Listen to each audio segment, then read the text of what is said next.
"You're a failure. You raised a man who can't say no." She said it lightly like a joke as she forked another bite of salad onto her plate. A few of the guests chuckled, unsure whether to laugh or stay quiet. Carter shifted in his seat, but said nothing. I looked at him, my son, my only child, and he stared down at his plate like the words had landed on someone else. The table went quiet. Even the air changed.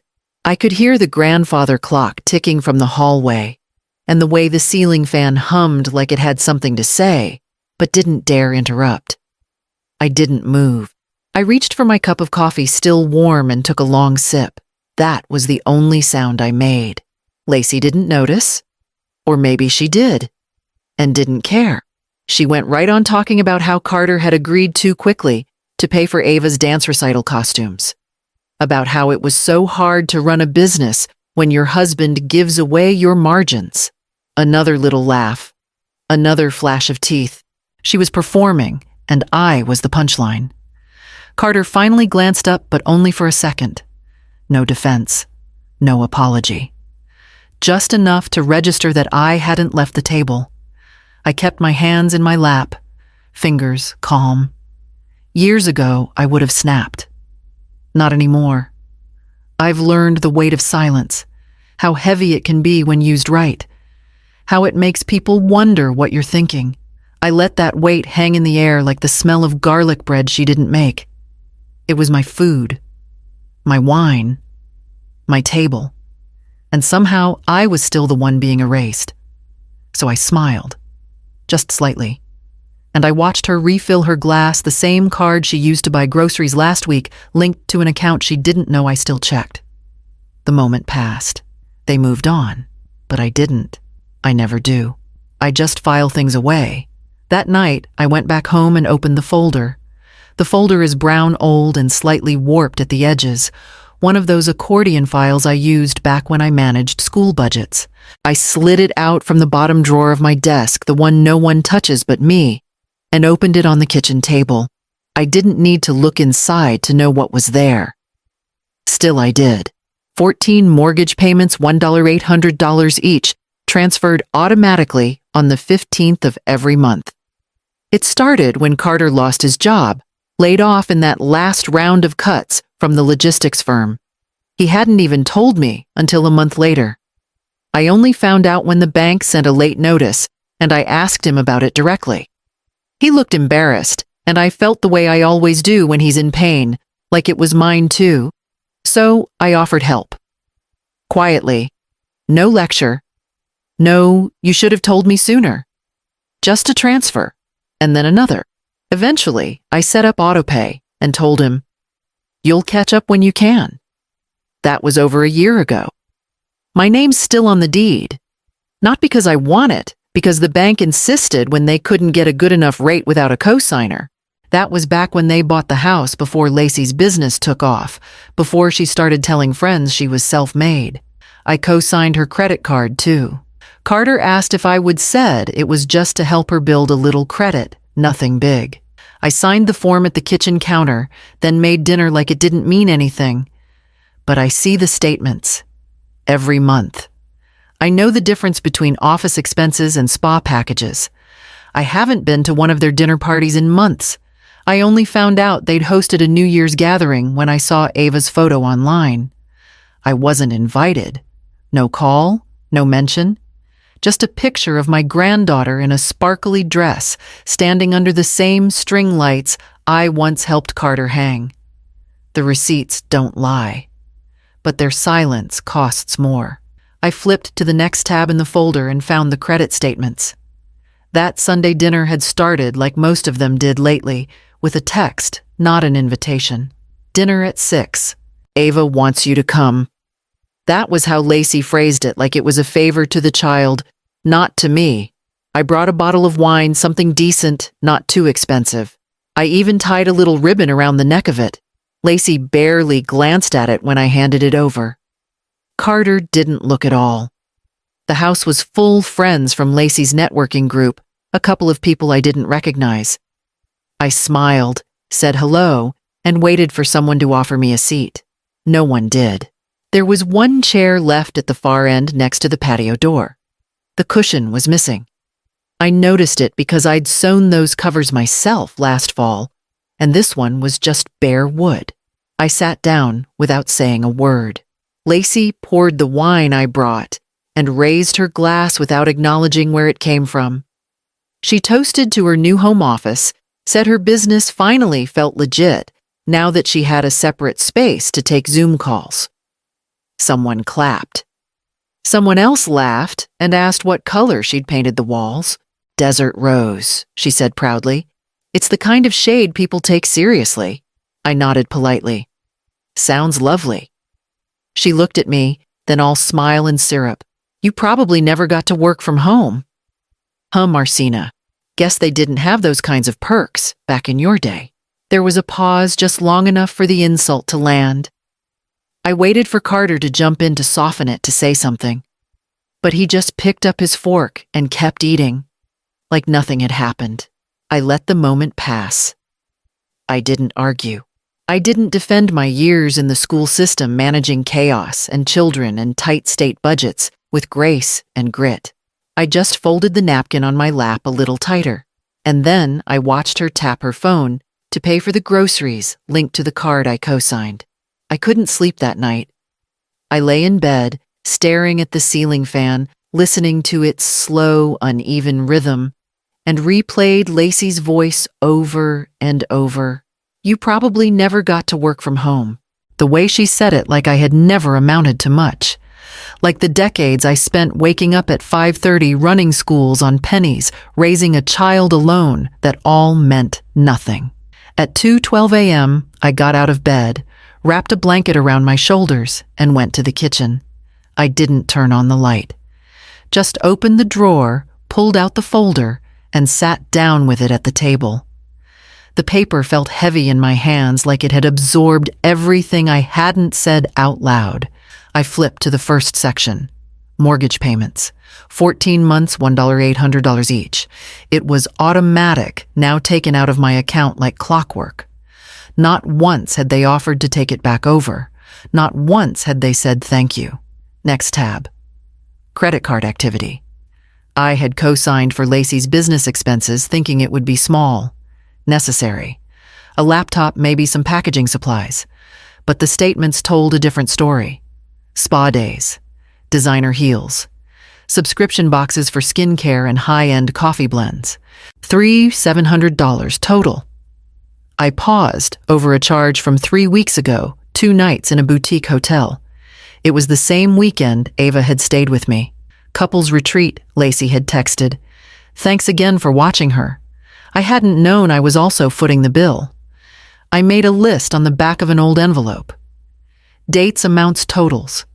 It looked like a business ledger. I wasn't angry, at least not in the usual sense. I was humiliated. That's what they never understand. It's not about the money. It's about being used so easily and discarded just as fast.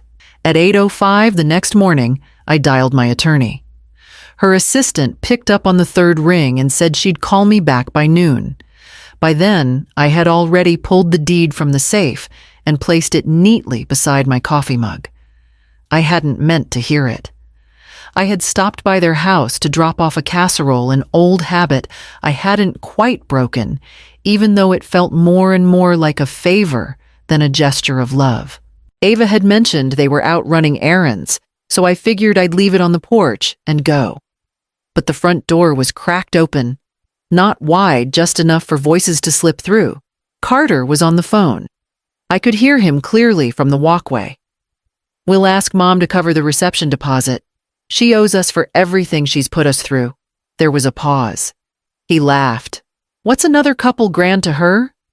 She's retired with no rent, no real expenses. And after everything, she should want to make it up to us. I couldn't move.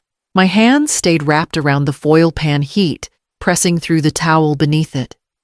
My son's voice, the same voice that used to beg me to stay a little longer when I dropped him off at school, the same voice that once said, "Thanks for always being there."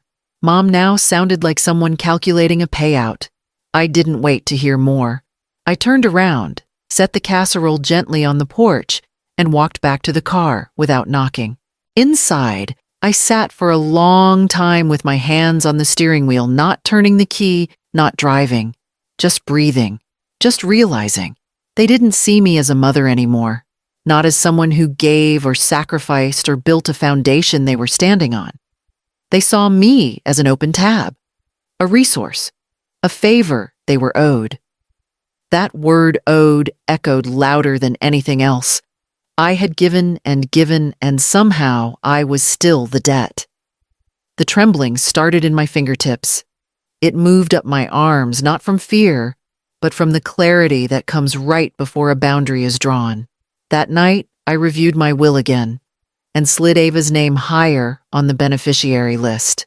My lawyer's office sits above a bookstore, tucked between a florist and a framing shop. I've walked past it for years without needing to go in. That morning, I arrived early. I brought my own coffee and waited in the hallway rereading my notes. She greeted me kindly, the way people do when they sense you're not there for business but for closure. We started with the deed. I explained the situation plainly. It was my name that got them the loan. It's my signature on the papers. But it's not my home anymore. She didn't ask for the details behind the decision. She just pulled up the file, read the clauses aloud, and made the changes. My name removed. Responsibility ended. I initialed where she pointed, and with each scribbled loop, something unlatched inside me. Next, we moved to the credit card. I handed her a printed statement and circled the most recent charges. Designer candles, $200 in organic snacks, something labeled business retreat with no location attached. I want the account closed. Fully. Permanently, I said. She nodded, then tilted her head. Do you want to notify them? No, I replied. Let the silence do what words never could. Then came the will. It had been updated a few years ago, shortly after my husband passed. Carter was the primary beneficiary. I hadn't questioned it. Then he was all I had left. But people change, or maybe they just show you what was always there. I asked to reallocate everything, the house, the savings, even the little cabin in Jasper I'd kept quiet about. All of it to Ava, my granddaughter. The only one who never asked for more than time and stories and second helpings of banana bread. By the time I left the office, the paperwork was in motion. Legally clean, quietly final. I walked past the florist on the way out, paused and bought a single sunflower. Not for anyone else. Just for me. At home, I set it in a jar beside the folder and checked my calendar. I had a dinner to plan. I told them it would just be a casual meal. No holiday, no birthday, no occasion. Just dinner at my place, something simple. I asked Carter to bring Ava, and Lacey came, of course, with that careful smile she wears when she's expecting something. There were 5 place settings. Mine, Carter's, Lacey's, Ava's, and one for the notary, who arrived 10 minutes early and waited politely in the den with a folder and a pen. I made roast chicken and roasted vegetables. Nothing fancy. I poured coffee for everyone but Lacey, waved her hand and asked for sparkling water instead. Trying to cut back on caffeine, she said, "I've got too much to juggle with wedding planning." Speaking of which, she turned toward Carter, but her voice was aimed at me. "We're finalizing the reception venue next week.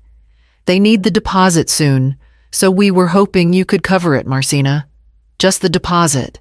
We'll handle the rest." Carter cleared his throat and didn't look up. I didn't answer right away.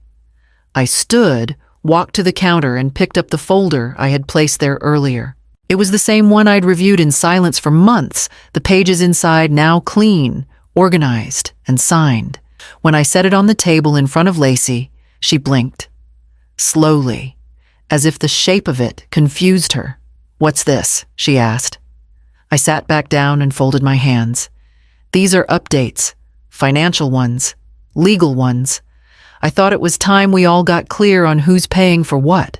She hesitated, then opened the folder. The notary in the next room stood and stepped quietly into view, a silent presence behind her. Carter reached for the first page. His fingers stopped when he saw the header. Notice of removal of name from property deed.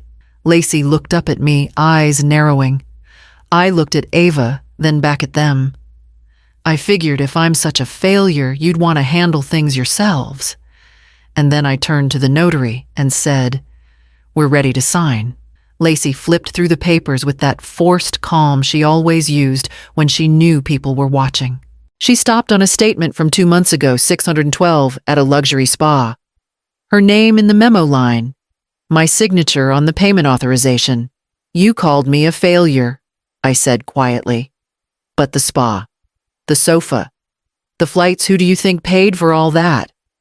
She blinked once, lips parted as if the words couldn't quite land. I reached into the folder again and pulled out the smaller stack. Receipts, physical ones, printed from emails, snapped from text confirmations, clipped from statements. I laid them down one by one, not rushing, not apologizing. Her monthly delivery box, $120 a pop. The boutique hotel weekend, $854. The leather sectional she bragged about on Instagram, $2,700, split across 2 billing cycles, both on my account. "You wanted to erase me," I said, stacking the last page neatly, so I erased the credit line instead. Lacey's hands trembled now, the papers no longer flipping, just held. Carter leaned back in his chair, pale and speechless eyes, darting between the folder and the woman he married. "I thought the business was covering some of this," he murmured. I looked at him steady. "The business didn't have a co-signer." "I did." Silence. The notary remained quiet, a neutral witness with a pen still in hand. "I gave without asking. I gave because you were my son. Because you needed help. Because I believed you'd come through." I looked at Lacey then. "But you took. And then you looked me in the eye and called me less than." Ava was still. She hadn't said a word since the documents hit the table. Her eyes were wide, not scared, just watching. I reached across the table and gently nudged the last envelope toward Carter. "In case you're wondering, I said that one's for the balance I just paid off last week. It's the final one." Then I stood, walked to the kitchen and poured myself another cup of coffee. Lacey didn't say goodbye. She grabbed her bag, crumpled receipt still clutched in one hand, and stormed out the front door without a word. The sound of her heels on the porch planks echoed long after she'd gone. Carter didn't move. He stared at the folder like it might shift into something less damning if he waited long enough. Ava sat quietly, tracing the edge of her napkin, eyes down. After a while, he finally spoke. "Why didn't you just tell me, Mom?"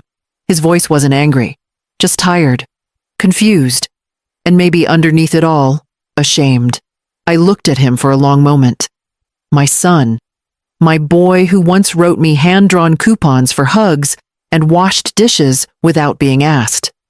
My boy who had slowly, quietly learned to let other people speak for him.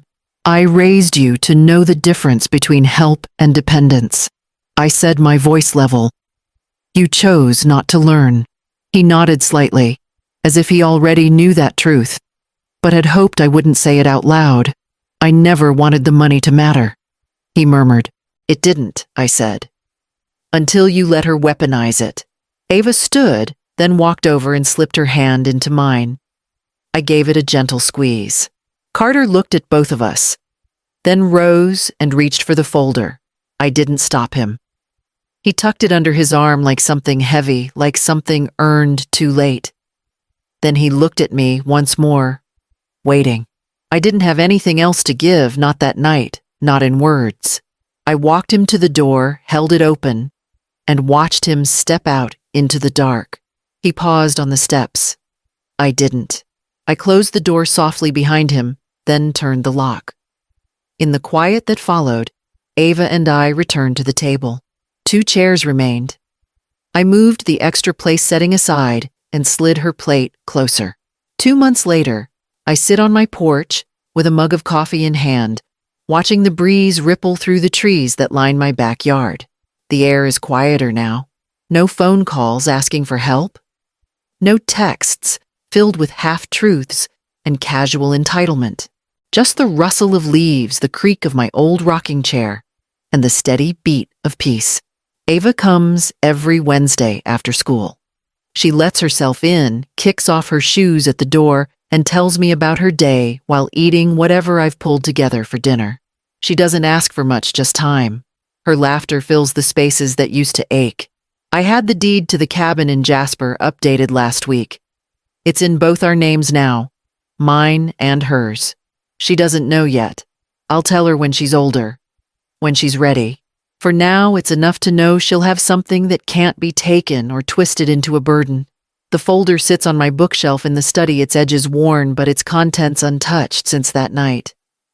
I framed one page a receipt for a $2,800 mortgage payment, dated the same week I was called a failure.